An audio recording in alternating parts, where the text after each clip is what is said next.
Temas correspondientes para la sesión del 30 de mayo. 1.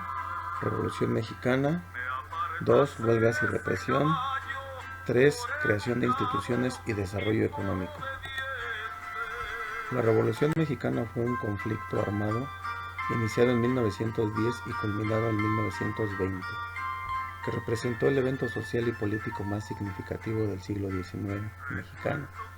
Se trató de una serie de sublevaciones armadas en contra de los sucesivos gobiernos al mandato dictatorial de Porfirio Díaz, que se extendió hasta la segunda o tercera década del siglo, cuando finalmente se proclamó la Constitución mexicana. Durante el conflicto se enfrentaron inicialmente las tropas leales al gobierno dictatorial de Porfirio Díaz, quien gobernara al país desde 1876, contra los sublevados encabezados por Francisco I. Madero, quienes vieron la posibilidad de iniciar un movimiento de recuperación de la República. Tuvieron éxito en 1910 a través del Plan de San Luis, en el que avanzaban desde el norte mexicano, desde San Antonio, Texas. Causas de la Revolución Mexicana. Número 1. La crisis del porfiriato. El coronel Porfirio Díaz había gobernado México ya durante 34 años, durante los cuales una expansión económica se había forjado a costa del malestar de las clases menos pudientes.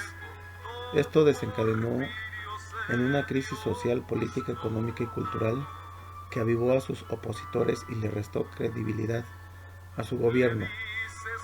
Cuando el propio Díaz anunció que se retiraría del poder al finalizar su mandato, las facciones descontentas sintieron que había llegado su oportunidad para forzar un cambio en el país.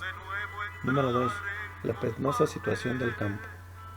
En un país con el 80% de población rural, las leyes y prácticas sociales y económicas imperantes eran las de los grandes latifundistas y terratenientes. El campesinado y la colectividad indígena vivían empobrecidos y endeudados de por vida, despojados de tierras comunales y en una situación tan penosa de existencia. 3. El descrédito del socialdarwinismo imperante. Se dejó de ver al grupo de élite llamado los científicos como los únicos capaces congénitamente de detentar el poder. Esto representaba la camarilla del porfiriato. 4. Los esfuerzos antireeleccionistas de Madero. Las diversas giras realizadas por Madero para esparcir el sentimiento antiporfirista a lo largo de la nación tuvo tal éxito que fue acusado de incitar a la rebelión y sentenciado a la cárcel. Luego sería puesto en libertad bajo fianza, pero sin derecho a abandonar el país ni a participar en las elecciones, en las cuales se reeligió en contra de su promesa al coronel Porfirio Díaz. 5. La crisis de 1907. La crisis en Europa y los Estados Unidos condujo a una disminución drástica de los créditos industriales y el encarecimiento de las importaciones, lo cual se tradujo en un fuerte desempleo que acentuó aún más el malestar del pueblo mexicano. Consecuencias de la Revolución Mexicana. 3.4 millones de vidas afectadas. No se cuenta con una cifra exacta del número de fallecidos durante el conflicto, pero se estima que oscila entre el 1.000.000 y los 2 millones de personas, contando la emigración a otros países, la hambruna, la disminución de la natalidad y la pandemia de gripe española desatada en 1918. Se estima que 3.4 millones de personas hayan visto afectadas sus vidas para siempre durante este periodo de la historia mexicana. Nacimiento del burócrata. Gracias a los sustanciales cambios sociales y políticos de la revolución, las clases desfavorecidas ingresan al Estado a ocupar funciones burocráticas y administrativas. El ejército, plegado a la revolución, también abrió su sistema y captó personal de las clases medias y bajas, creciendo en un 50 a 60% durante el gobierno de Calles. Esto significó un sustancial cambio y repartición de riquezas en el país. La reforma agraria, uno de los cambios más significativos de la revolución, permitió a los campesinos poseer tierras y creó una nueva clase de ejidatarios. Esto, sin embargo, no mejoró demasiado su calidad de vida, y mucho aún preferían migrar a plantaciones en las que se les maltrataba y explotaba, pero eran mejor retribuidos. Muchos otros migraron a Estados Unidos. Auge de los corridos y las adelitas. Durante el periodo revolucionario cobró mucha fuerza el corrido, una expresión musical y popular heredada del antiguo romance español, en las que se narraban hechos épicos y revolucionarios, o se contaba la vida de los líderes populares como Pancho Villa o Emiliano Zapata. De ellos nace también la figura de la adelita o soldadera, la mujer comprometida con el campo de batalla, evidencia de la importante participación de la mujer en los ambos lados del conflicto. Tema 2. Huelgas y represión. Pese a la fortaleza que el régimen de Díaz mostró por varias décadas, nunca faltaron la oposición, las críticas y las movilizaciones populares. Los obreros fueron los que más protestaron y se movilizaron en busca de mejorar sus condiciones de vida. Algunos conflictos obrero-patronales se resolvieron mediante las asociaciones mutualistas, las cuales serán promovidas y apoyadas por el gobierno a cambio de que los trabajadores expresaron su apoyo al régimen en actos públicos.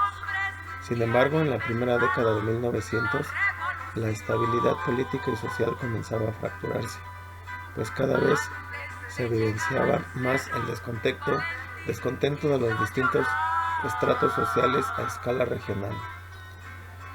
En el norte, por ejemplo, la clase alta se expresaba en forma abierta contra los científicos y el monopolio político que ejercían. La clase media se oponía a la política fiscal y crediticia del régimen que afectaba de modo directo sus intereses. En los niveles más bajos, los conflictos obreros se hacían cada vez más abiertos y la respuesta del gobierno cada vez más violenta. Aunque las huelgas estaban prohibidas en los últimos años del Porfiriato, se registraron un total de 250, entre ellas la de Cananea, Sonora, en 1906. Consolidated Cooper Company, propiedad de un general estadounidense. La discriminación sufrida por los miedos ante sus capataces originarios de Estados Unidos de América constituye uno de los principales motivos de descontento, sin dejar de lado la explotación, la pobreza y los despidos. A la postre, los huelguistas fueron reprimidos con brutalidad por tropas mexicanas y estadounidenses. Un año después de esta medida, el gobierno actuó con mayor dureza en Río Blanco, Veracruz, pues mutiló a algunos de los trabajadores textiles de las fábricas y se lanzaron a huelga. A consecuencia de esta represión, los trabajadores de las minas se organizaron cada vez mejor y adquirieron mayor fuerza. Tema 3. Creación de instituciones y desarrollo económico. Una de estas fue la creación de Banxico, más conocida como el Banco de México. Tras la Revolución Mexicana, los constituyentes consagraron su creación en el artículo 28 de la Carta Magna, promulgada en 1917, que establecía que la emisión de moneda se encargaría exclusivamente a un banco que estaría bajo el control del gobierno mexicano. Otra de estas fue la creación de Banobras, que es el Banco Nacional de Obras y Servicios Públicos. En los años posteriores a la Revolución Mexicana se comenzó a ver retraso en los servicios públicos. Fue así como el 20 de febrero de 1933 se funda el Banco Nacional Hipotecario Urbano y de Obras Públicas. La institución ha creado infraestructura con alta rentabilidad social que eleva la calidad de la vida de la población, así como la económica, que impulsa la competitividad de todas las regiones del país. Otra más fue Pemex, Petróleos Mexicanos. Petróleos Mexicanos se formó a partir de la expropiación de 17 empresas inglesas y estadounidenses el 18 de marzo de 1938 por el entonces presidente Lázaro Cárdenas, después de un conflicto laboral con esas compañías, lo que generó un sentimiento nacionalista en la mayoría. La petrolera Pemex fue creada el 7 de junio de 1938 y se convirtió en uno de las más importantes exportadoras de crudos en 1974, gracias a los descubrimientos y explotación del yacimiento de Cantarell en la Sonora de Campeche en el Golfo de México, cuyas reservas alcanzaron los 40.194 millones de barriles. También se crea la SEP, la Secretaría de Educación Pública. En 1919 la educación pública resentía gravemente la falta de una adecuada organización. Por ello José Vasconcelos planteó la creación de una institución que atendiera la educación, las bibliotecas públicas y la cultura en el país. A través de la publicación del decreto en el Diario Oficial de la Federación, se creó la Secretaría de Educación Pública el 3 de octubre de 1921 y el 12 de octubre del mismo año, el licenciado Vasconcelos asumió la titularidad de la SEP. La visión del primer secretario de Educación Pública iba más allá de construir escuelas. Su ideal, que a través de la instrucción, la literatura y las bellas artes, los mexicanos enaltecieran su esencia.